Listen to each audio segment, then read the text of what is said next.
backwards. Okay, we're gonna start off with what's your name and where you from? I'm Buffy Simone, and I'm from Louisiana, You from Louisiana? but I stay here in Nepal Okay, how long you been here? on and off for years. On and off for years? Mm-hmm. How many siblings do you have? 5.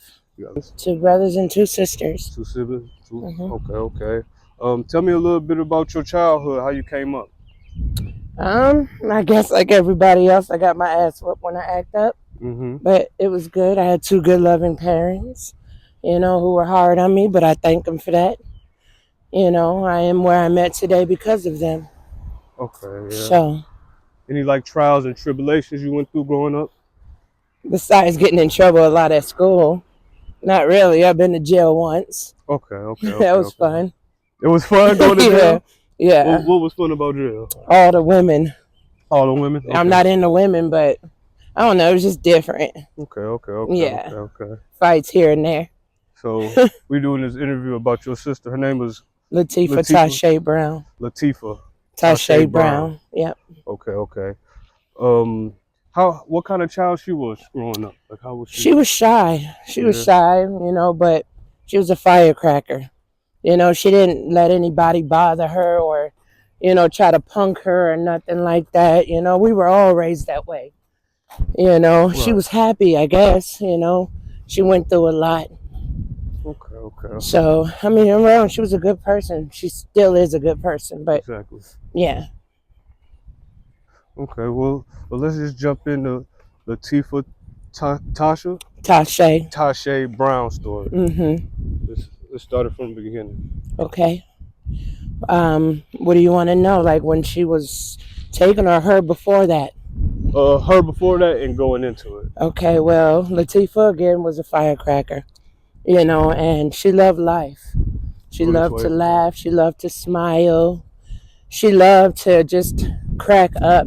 The biggest dork in our family. Right. And that always made me happy. Every time I see her, as I was saying about my sister, before everything happened, she was a happy child. Right. She loved to laugh. She loved to be around certain people. We hated drama. That was our thing. But it seems like in my sister's life, she messed with a lot of bad boys. Right. And I used to tell my sister that, she's beautiful, she's funny. She's all these amazing and wonderful things, and I guess she went after what she wanted, and she'd been through some things that I cannot mention because of respect for her. Right. But her life was hard. All of our lives were, but the people she got herself involved with, that was something, You want to get more on this side? Yes. That was something, right. So, she loved to cook. She loved to be about, and so leading up to the point where she met can I cuss? Yeah, you can okay. do whatever you want to say. So leading up to the moment where she met the piece of shit. Right. When I first met him, I always tried to give him the benefit of the doubt. Yeah. My sister, she saw something in him. I didn't know what that was. So I remember she came to my house one day and she'd always protect him. I don't know what it is with domestic violence victims. Right. But she stuck up for him a lot, and I remember one day she came to my house and we were laughing and smiling and, just talking about any and everything, right? Right. And she told me that he had whooped her with a belt like a child. I knew right then and there I didn't like him. I knew that I didn't because I felt it, but this was that thing that made me feel that way. Okay. So I told her she had to get out of it. Right. My dad, my brothers, we all tried to convince her, but I think she thought she knew better than we did. Right. So I guess I sat on the sidelines, not quiet, but not loud either, Right. So okay. So he hit her with a belt. Right. And I worried, like, how do I stop this? How do I get my sister out of that, And there was no way I could have done that. You know what I'm saying? I tried to save her. I tried to I don't know, and it just seemed like it was so much going on, and then I heard she had 5 miscarriages from this bastard, and And she told you that after the no, she miscarriage? didn't tell me. What had happened was, so after everything she had gone through, she had been with him for about 11 years. Right. And she was having her last miscarriage at my house in the tub. So I'm like, okay, I'm nervous. I've never had a baby come out. I don't know what this is like. Right. I called the police, and she was in the tub and she was hurting so bad. And I'm like, what do you want me to do? What do you want me to do? What do you want me to do? Right. And then she was like, oh, sis, just call. So I'm talking to them. One call. I left the room for a second. One call, and he was on the phone. He came and got her faster than the popos did. And when he said jump, she said how high. Right. So when I couldn't get her out of the tub, he somehow did. She jumped up so quick. She threw on what she could. I'm taking her downstairs, and he comes through the door. It's glass. Right. And he comes through the door, and he yanks her out. Right.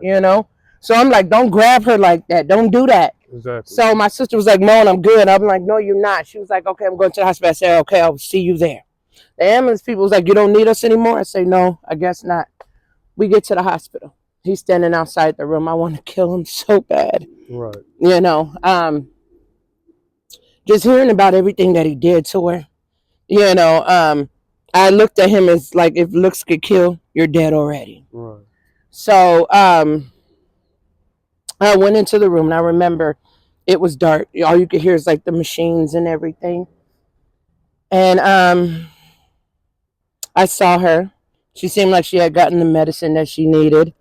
And I was like, okay, cool. So I go in and I sit next to her, and I'm like, hey, sis. She was like, hey. I was like, I love you. She's like, I love you too. And I'm like, you good? She said, yeah, I'm good. I said, okay.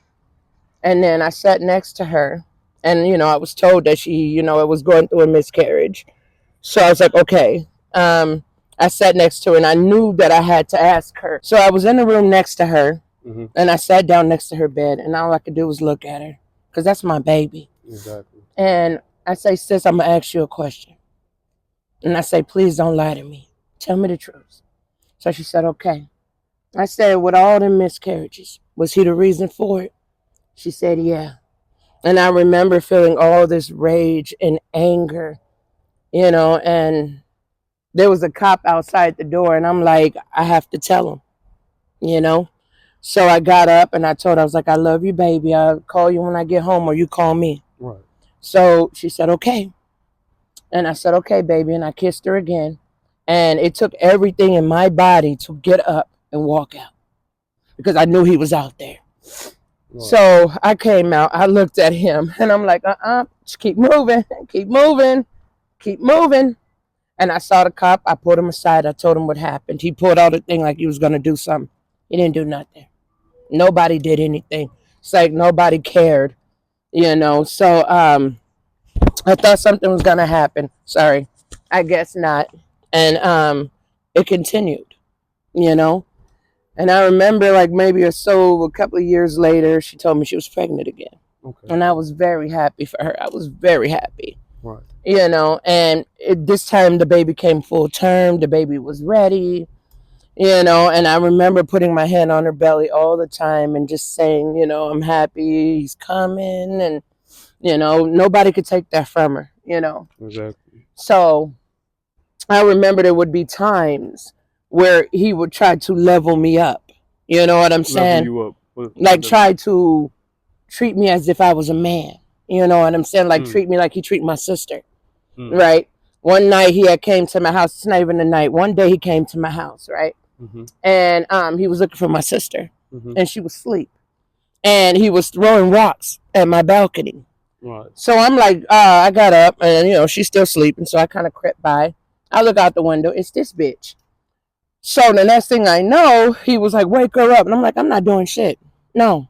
And he was like, wake her the fuck up. And I'm like, I'm not doing shit. Shut up. Exactly. So he continues to throw rocks at my window, and my sister finally wakes up.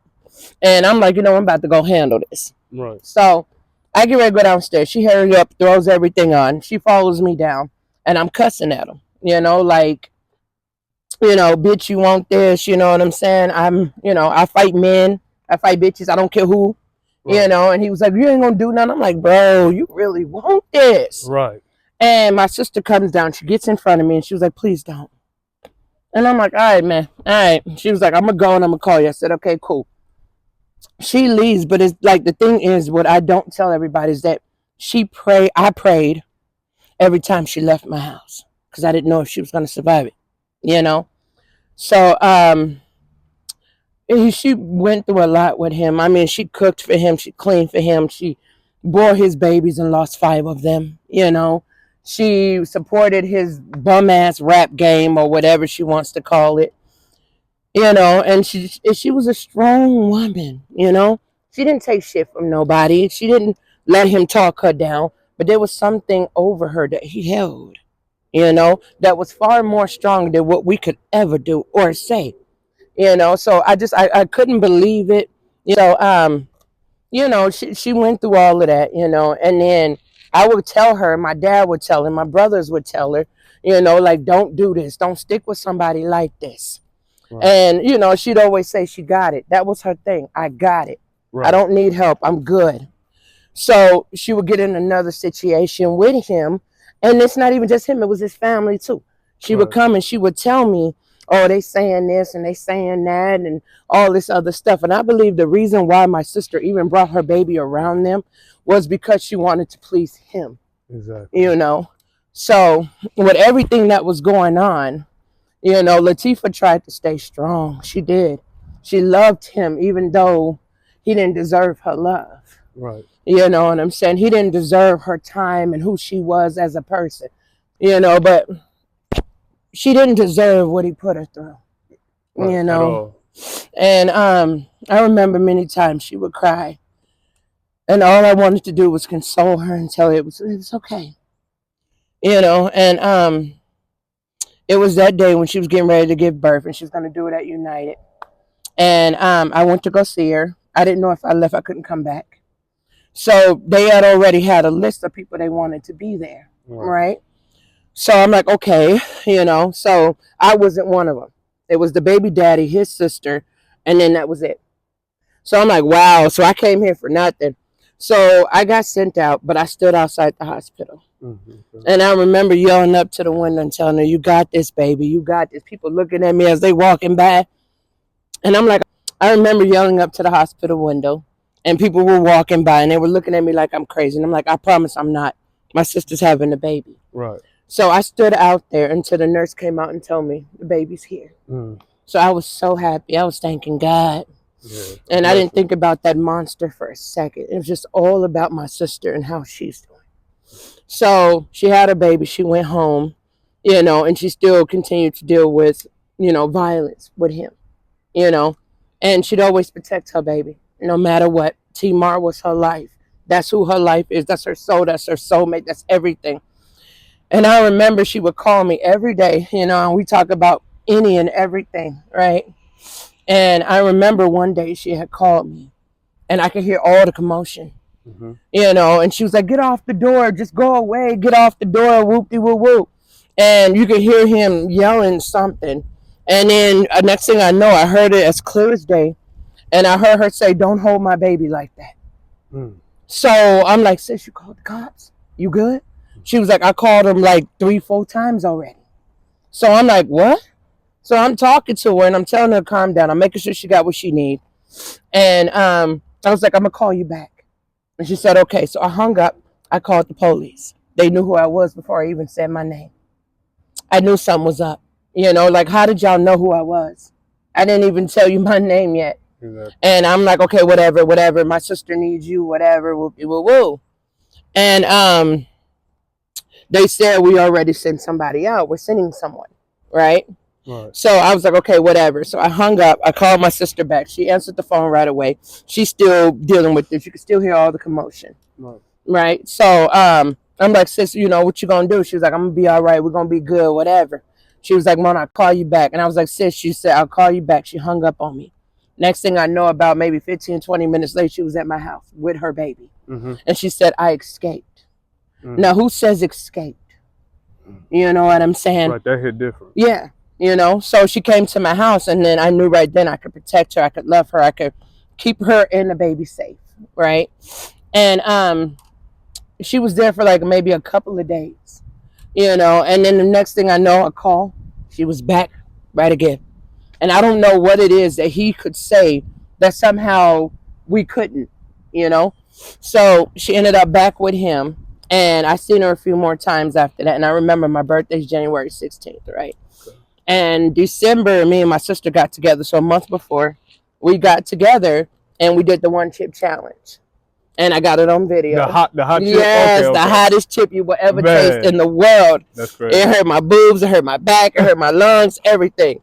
And we were laughing about it. Right. You know, and it was just so much to be happy about. You know, we were together. It was me, my sisters, the baby, you know, my nieces. It was just, we were having a good time. It felt like this is where we were supposed to be.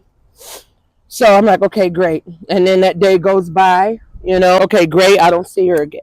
Right? Right. So she goes home and whatever. She's, you know, doing her thing. She's cooking, she's cleaning, whatever. So I remember my birthday was January. I didn't do anything on that day. And then the 20th came around, right?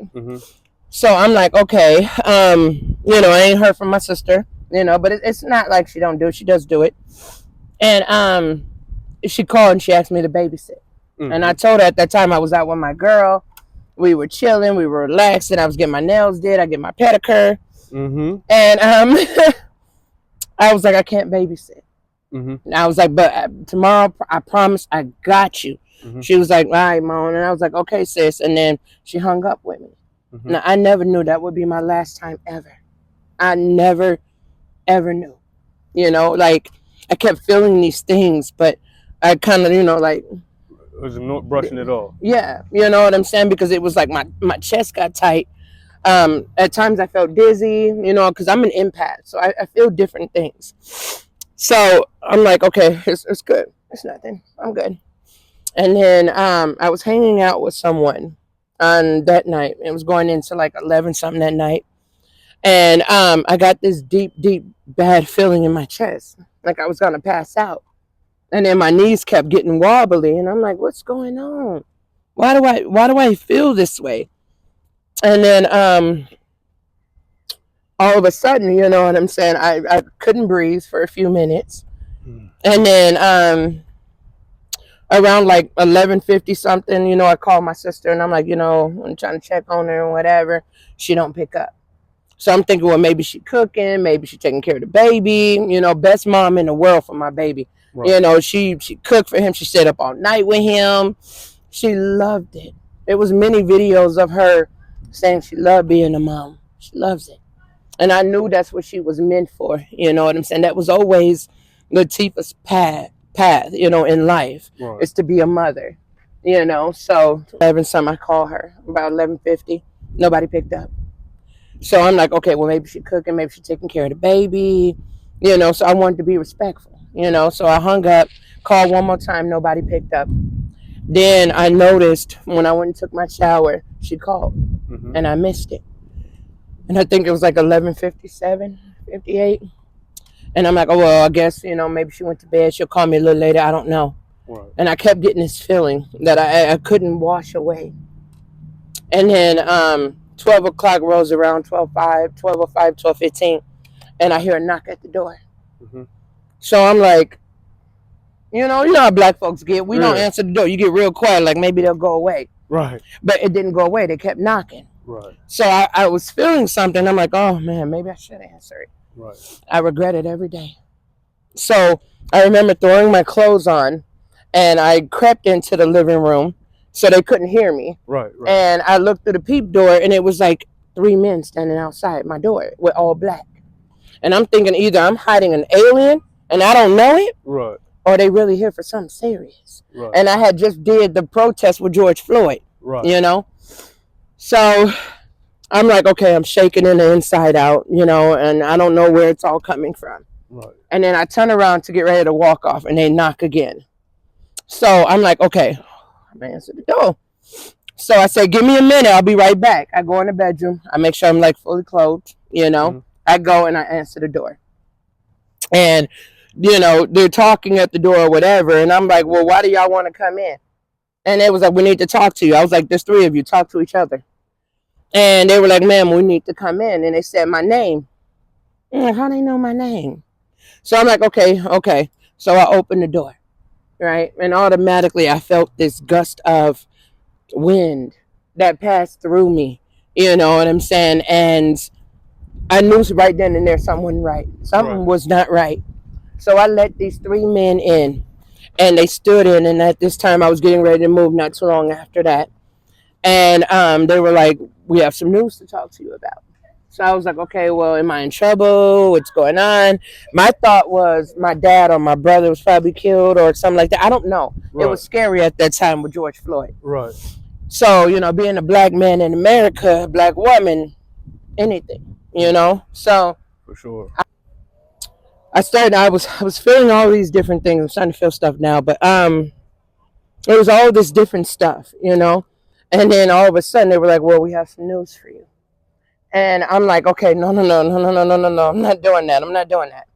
So they was like, "Ma'am, we have to really talk." And I'm like, "Okay, give me a minute." And I seen my sister's name pass my eyes. So I'm like, "Wait a minute. No. I'm not doing this." And I told them, I said, "Hold on." And they was like, "What are you doing?" I said, "Just give me a minute. Give me a minute." So I was like, "Okay." So I turned around. I walked off on them. And I went in my bedroom and I prayed to God. And I said, "God, please do not tell me something that is going to kill my whole world. Please don't do this to me." And I was like, I'm trying, God, but please don't do this to me. And then I remember calling my sister Krista. She's the oldest out of all of us. And it took her a few tries to answer the phone, right? So when she finally picked up, you know, I'm like, "Sis, you awake?" She was like, "No." I was like, "Okay, well, I have to tell you something. So get up, get up, get up, get up, get up, get up." She was like, "What's wrong?" I was like, "Just get up." And then she was like, "Okay." And I told her, I was like, "Look, there's three cops in my living room." She was like, "Why are they there?" I said, "Don't know, but I need you to stay on the phone." So she said, "Okay." I had her on speaker. And I said, "Krista, we going in." So she said, "Okay." And I could feel her feeling like me, you know? And I'm like, "Don't hang up," you know? And she was like, "Okay, I'm not, sis." So I walk into the living room. They're standing at this table. And, you know, I'm like, okay, my legs are wobbly. And I'm just like, "Oh my gosh, oh my gosh, oh my gosh, oh my gosh." And I was like, "Okay, go on." And they were like, "This is always the hardest part about our job." And I'm like, "Come on, just get fucking to it." Right. And they were like, "We're so sorry, but we're here about your sister Latifah." And I'm like, "Okay." And they were like, "Well, we found her." And I'm like, "What do you mean you found her? Do you mean she was walking and, you know, y'all got her in the car? I mean, like, what's really going on?" And it was like, "No, we found her." And I'm like, "No, what does that mean?" You know, and by this time I could hear screaming. And I'm like, "Okay, I'm not screaming. Who's screaming?" And I forgot she was on the phone, my sister. Right. And she was screaming and she was crying. And I'm like, I looked at them and I'm like, "What do you mean found? Please." And it was like, "We're so sorry." And at that moment, I felt everything in me drop. And I remember, like, my phone dropped. I'm okay, honey. My phone dropped. If you need to take a second or anything, I'm okay. I'm okay. I'm cool. And I remember my phone had dropped, and they told me that they found her, and she was no longer alive. Okay, you can take a second. She was no longer alive, you know? And I'm like, "You're lying." And they were like, "We're not."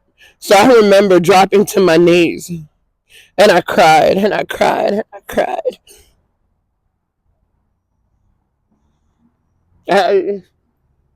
I'm still in complete disbelief that like even happened. You know what I'm saying? Like, no. And then it was like the first thought on my mind was, "Where's my baby? Where's her baby?" I remember feeling everything, you know, at that moment that I didn't even hear the cops anymore. Like, it was gone for me. You know what I'm saying? Like, all three of them were standing there.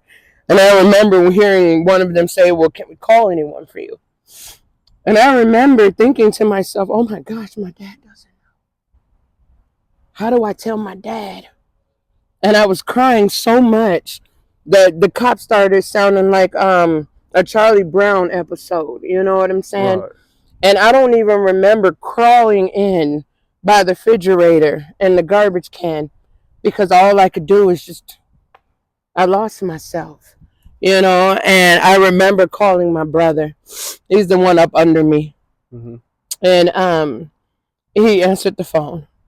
And he was like, "What's up, sis?" And I'm like, "Hey." He was like, "Hey." He's like, "What's wrong?"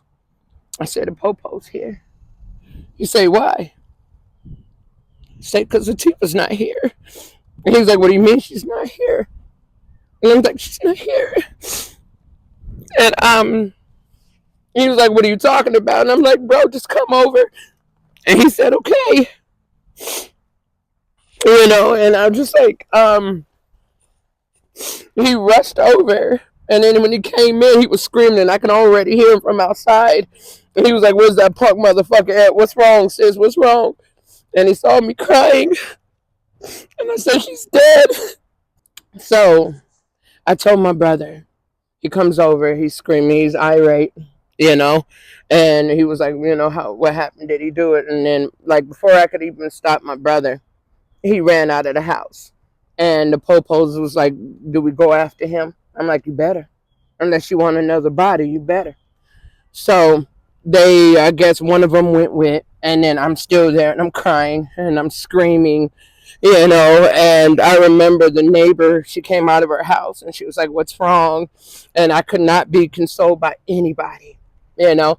I don't even remember hanging up on my sister, you know. So I'm sitting there and all I can do is cry. And then it took everything in me to call my dad. And I remember, like, that was the hardest call I've ever had to make in my whole life, ever, besides my mom. And my dad, he picked up, like, after the second ring. And he was like, "Mom, what's up?" And I was like, "Nothing, Daddy. How you doing?" He's like, "He's all right." And I was like, "That's good." And he could hear something in my voice. And I think the popos were still standing there. I'm not sure. And I remember everybody in the world disappeared. Mm-hmm. And it was just me and my father. Mm-hmm. And I remember saying, "Daddy, how you doing?" He said, "I'm good." I say, "You good?" He said, "Yeah." I said, "I got something to tell you." I say, "What is it, Mom?" I say, "Tifa is not here anymore." And he was like, "What do you mean, Mom? What do you mean she ain't here?" I say, "Daddy, the cops in my house." And he was like, "Why?" I said, "Because Tifa's gone." He said, "What do you mean she gone?" And I was like, "She's dead, Dad." And he was like, "No, she's not. No, she's not." I said, "Yes, she is. Yes, she is." And he was crying. And he was like, he was on his way. I said, "Okay." And it was the hardest call I've ever had to make in my whole life. And then I remember hanging up the phone and sitting there and crying and crying and crying and crying. And I don't even remember everybody coming in, you know. So all I could see was like my own self, you know, like all this pain hurt more than anything in the world. Right. And me being who I am, I'm a suicidal person, but not as much anymore. So like that was my thought. Like, I'm done. I lost my mom. I lost my sister. What's left? And as I sat there, everybody kept trying to console me, and I couldn't do it. And then all of a sudden, I became so calm, and I just remember leaving myself. And I saw me looking at me, and I saw my dad, and I saw my aunts, and I just never had that experience, you know, in a while. Yeah, you know. And the next thing I know, as fast as I was there, I was back here. Mm-hmm. And I was crying, and I didn't care for anybody or anything after that. I didn't even know how to console my pops. Right. So everybody came in. I got in my bed finally after I don't know how many hours. I think the popos was talking to my dad and them. And I laid there and I cried and I cried and I cried and I cried some more. And I knew that I was dependent on, even though I was dying on the inside. So I started making phone calls. Right. trying to get her home, trying to figure out what do we do. And then I didn't even know the next day came. Came and went. I don't know if I fell asleep. I don't know if I was awake. I don't know nothing. Right. And then the next day I get a call from every news station. And, they're telling me about my sister, and I'm like, I don't want to talk. I don't want to talk to anybody. So I hung up with a few people. And then we wanted to go and see my sister. We wanted to go and see how she's doing, to see what they're doing, and all of this. And they said we couldn't, due to COVID restrictions. So I'm like, okay, well, that's bull. I'm angry now, So I tell my dad and my brothers and them, and they gave us the permission, the cops, to go to her house to get all her belongings out of there. All right. And this is like 3 days in. All right. So we gather ourselves. We go to her house. There's blood on the sidewalk where they brought her out. Now, the monster and his stepfather, right? They were seen at a bar with my sister before it happened. And, he brought his stepfather, who knows why. They're sitting at a bar. It's on camera. And you could see there was a commotion between the two. And my sister, being who she was, she got up and she left. He followed her. His step uncle followed. So she was seen leaving the bar, and then she was walking home in the winter, right? And she was walking, and then she had a camera outside her house. Now, before she even got the camera, there was something that happened in her house with guns and stuff pulled on her. So she was scared out of her mind. She's got a baby coming, and all this other stuff is supposed to happen. So she got scared. She got a gun license. It came to my house. So I'm like, okay, cool. She came and retrieved them, whatever. I don't know how many guns she had. So she gets to the house. You can see the camera seeing Latifah come to the house. You seen the monster drive up in the van, not even like 5 seconds later. He gets out of the car. She's walking in.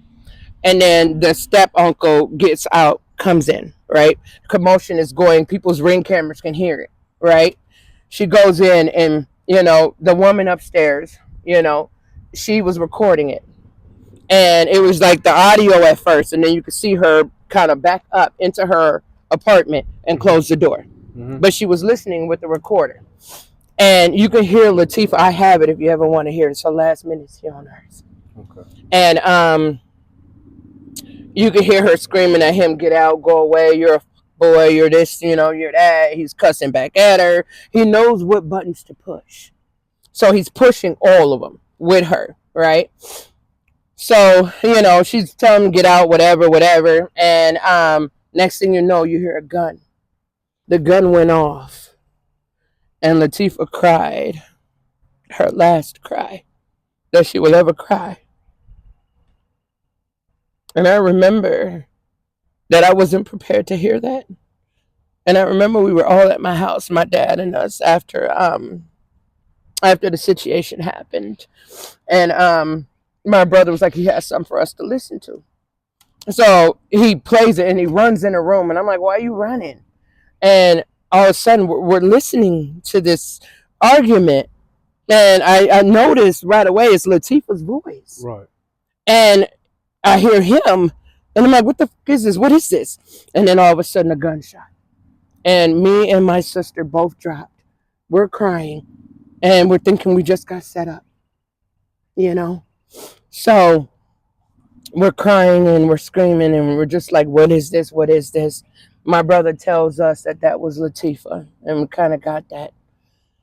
And then, again, we went to her house, and there was blood on the sidewalk where she laid. After that whole thing happened, him and his step uncle were seen on camera bringing her out. And they dropped her on the sidewalk like she was a sack of potatoes. The monster had 2 guns. He threw one by her and he threw one in the van. And I remember she was laying there.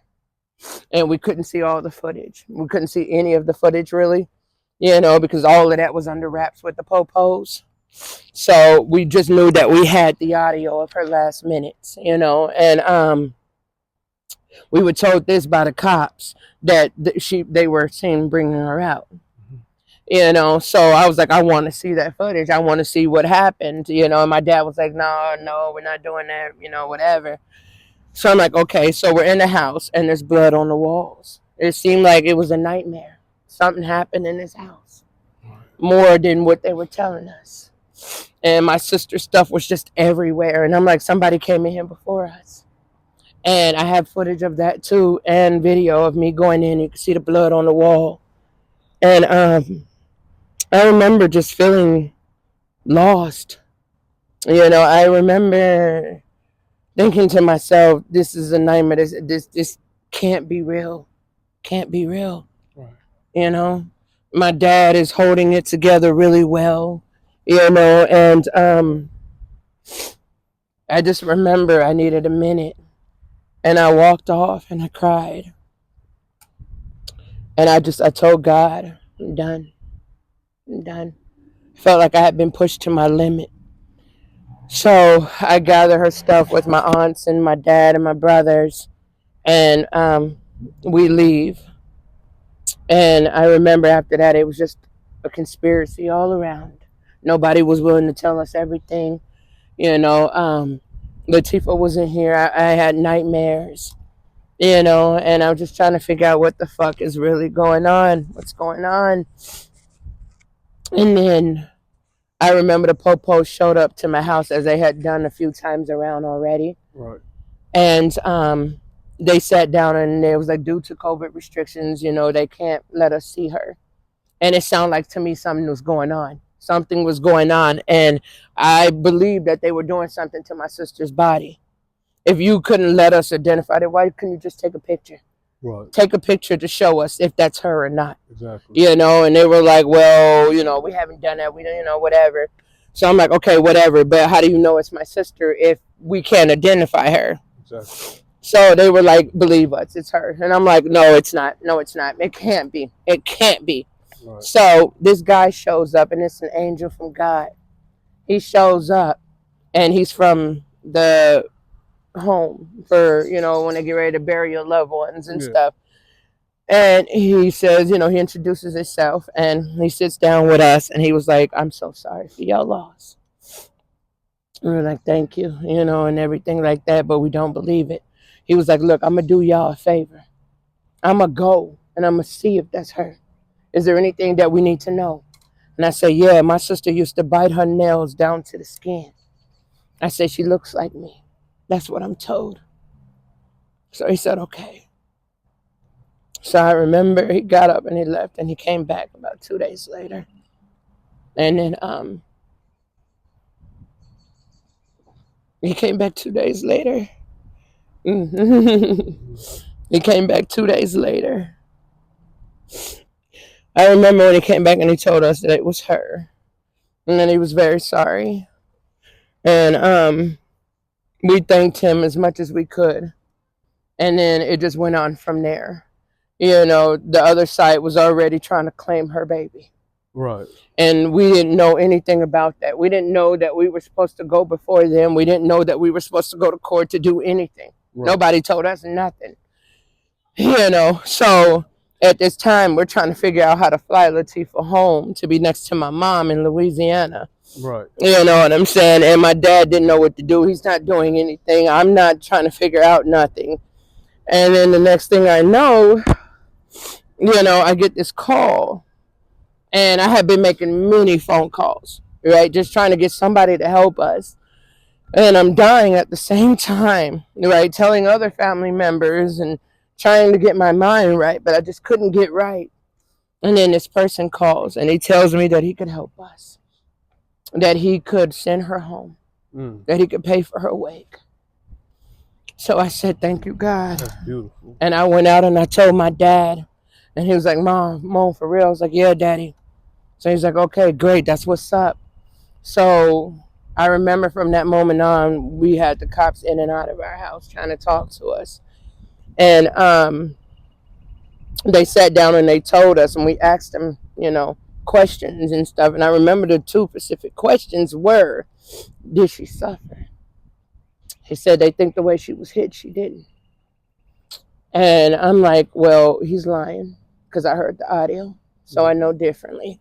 Right. She suffered. She suffered. She cried. You know, if she didn't suffer, why did she cry? That makes sense.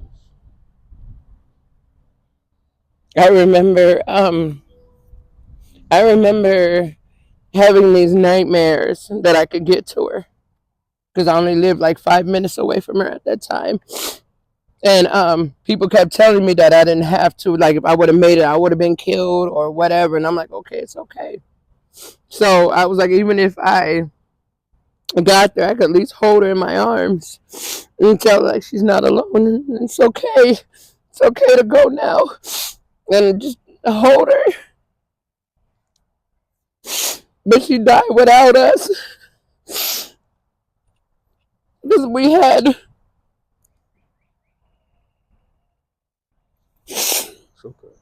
been through everything together. Right. In this moment, I was not there. So it killed me. You know, so they told us that she was hit a certain way or whatever. And that she was shot here. And it went out of here. My baby suffered. They came to our house and they told us how she was hit. Mm-hmm. You know, and the guy came and he told us that she was done that way. I couldn't believe it. I was in complete disbelief with everything. You know, like, soon we're going to wake up. It's going to be okay. Mm-hmm. We never woke up. After that, we were in court, on and off, trying to get Tamar back. You know, and the other side was so evil. Oh, they were so evil. You know, wanting to fight us at every turn, talking mess about my family. You know, they didn't even know us. Like, we've never even met them in our lives. You know, only Latifah did. Right. You know, so they had the audacity to talk about us.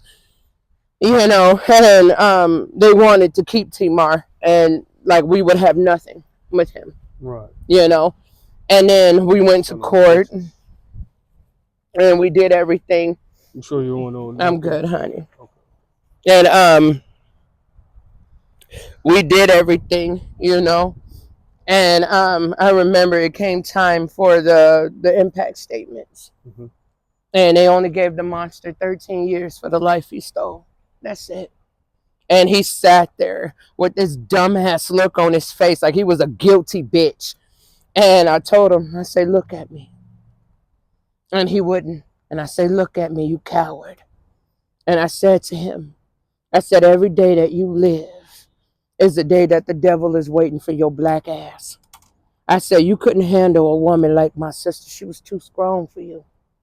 I said, that's why you took her out. You know, her children were too strong for you. And you took her out. And I said, at the end of the day, so anyways, we went through court things and all that, you know, and we did the impact statements. And I remember telling him how I felt, you know, and how he was a weak son of a bitch. Told him he came from a fuck boy, you know, and that, you know, just because he took her life doesn't mean he took her soul. We're Latifah. I turned around and I pointed at my family. And I say, we are Latifah. You may have taken her body here, but her spirit is alive in that son that she made. And I was like, you didn't help. You're a sperm donor. So Latifah took care of that baby when you weren't around. I say, not only did you do that stuff to her, but you caused her 5 miscarriages. And I said it in front of the judge so they could hear that he also took 5 lives. They didn't even care. The judge didn't care. Nobody cared. Nobody cared about Latifah. Nobody cared about her story. Nobody cared. So after the impact statement was over and everybody had their chance, we were back in the courts fighting for Tamar, and still to this day I'm fighting. You know, and it's a struggle every day to have to see them, to have to fight with them. Mm-hmm. You know, Tamar tells me he doesn't want to be with them. He tells me that, you know, he's sad and stuff. And I told him I know. I'm trying. You know, I'm taking care of my baby best I can. You know, I begged the judge in the beginning, let us have him. Let us move on. Let us raise him in her name. let us heal somehow. Again, they didn't care. The Monsters family is with us now. On and off. I see them, every Friday to Tuesday, and now we're getting a different order where we're changing it all again. Right. And I remember my dad saying to the mediator, he said, I feel bad for my grandson. And I said, why? He said, because he's being passed around, And T-Mar feels it. He's so smart and he's so amazing. He's 5 now. He'll be 6. He'll be 13 when the bitch get out. I won't let that happen. I will be at every court process. He will not get out. Right. I've been creating things for my sister. I have been out talking about her in every park I can go to. I have been, creating a walk against domestic and gun violence. It was my very first walk I created. If you ever needed help or you need support, I'm willing to support. Come through whatever I need to do. I appreciate that because it's been hard doing it by myself. Understand. I've been in other organizations and things like that. For one, is Restoration Inc. and Beauty for Ashes, and nothing really came of it for me. So I guess I'm still alone, figuring it out. No. So it's been hard. It's been very hard. I still have nightmares. God got something in store for you for sure. I sure hope so. We're looking for justice and peace for her. We have been since day one. I've been trying to tell any and everybody who will listen. Can I ask you one question? What does justice look like for you and your family? I don't know. Not yet. But I feel like as I get closer, or if I even hit a certain point, I'll know then. But it'll be a day where my dad don't cry no more. Where I don't have nightmares anymore. And then I think T-Mar can be okay. I don't have to see them anymore. And I know that the monster would never get out. That's what justice kind of looks like to me. Where I don't have to fight anymore. I can finally relax and be okay. For now, I fight. Yes, it's a beautiful story. Yes. And my followers, they also support you. So if you want to give up your social media, your whatever platform you on. Yes, I'm on Facebook, Simone Buffy. I post a lot of stuff about my sister on the daily, as well as her baby. I'll put the name on the bottom. Yes, and then also we got a page for my sister called Justice for Latifah, where it has all her baby and her on it as well, and GoFundMe, things like that. We take donations for T-Mar's future, and trying to fight and get justice out of everything. So, thank you so much. You're welcome. I appreciate you for even sharing your story. You're welcome. I know it was hard, and hard is not the word for it. You're a beautiful woman inside and out. Thank you. Thank you so much. Thank you. I appreciate you. Thank you. Say goodbye, goodbye, goodbye. My heart keeps calling back. But don't wanna cry, no cry, no cry. I don't wanna say goodbye. Boy, go crazy.